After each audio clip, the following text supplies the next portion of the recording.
Christina, Director of Always Making, a community interest company.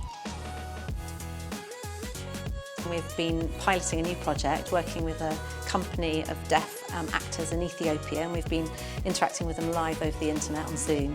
They've been taking part in workshop activities, learning about what it is to be living in Ethiopia, cultural sharing, but also thinking about what it's like to be somebody who's deaf and how to communicate through non-verbal communication. I started off by doing ballet classes when I was a little girl, like lots of people do. And then I got taken for my birthday to see a ballet when I was about 7. And I just knew from that moment on that I was going to do something in dance. So I carried on doing my training. And then I very soon after that always felt I wanted to teach dance. And so that's what I did. I think it's good to be able to follow your heart and do the things that make you the person that you are.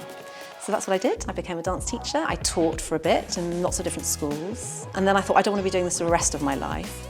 So as a mature student, I went to university and I did a degree in dance studies and education. And then I went to work for I wanted to know what it was like, how all the different dance companies worked across the country. So I went and worked at the Arts Council and I learned about how they operated.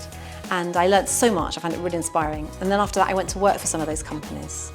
And I was an education manager for lots of different types of dance organisations, small ones, big ones, national ones, like the Royal Opera House at the end, which was really fun. And then after that, I thought, I want to progress. I had some really good bosses and some really bad bosses. And I learnt mainly from the really bad ones, how I didn't want to be. And I thought, I want to move up now. I want to become responsible for a team.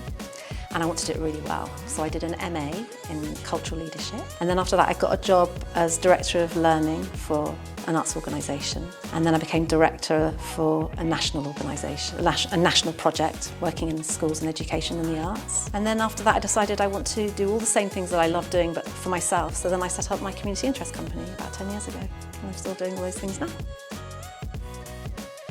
Typical day is a non-typical day. I don't have typical days. I literally do not have a typical day. So yesterday, I was in Brussels yesterday, and I was there because work that I've been doing I've been using artists to design engagement programmes for the European Parliament. And so we've been writing resources for schools, but using artists so that the resources are really exciting and engaging for students.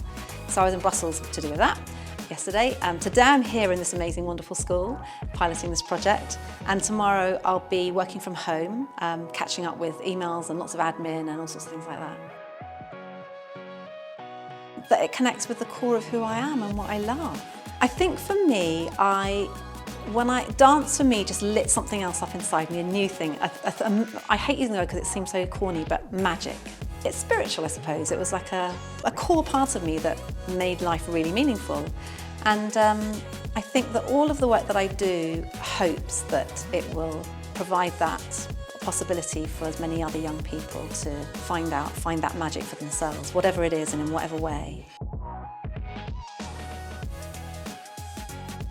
It is one of the biggest industries and one of the biggest contributors economically in the UK. And it contributes more to GDP than some of the other big, like the finance sector. You know, it's competitive with some of those really big sectors. Be ready to be very resourceful yourself if you want to work in creative industries. I think it's something like 40% of people who work in the creative industries are freelance. So you need to be really responsible for yourself. You need to be really self-motivated. You've not got to wait for someone to give you permission to do something. If you're really interested in something, go and find out about it. If you want to go and work somewhere, contact that place. You need to be really proactive and creative in the way that you engage with your work in order to give yourself the best chance.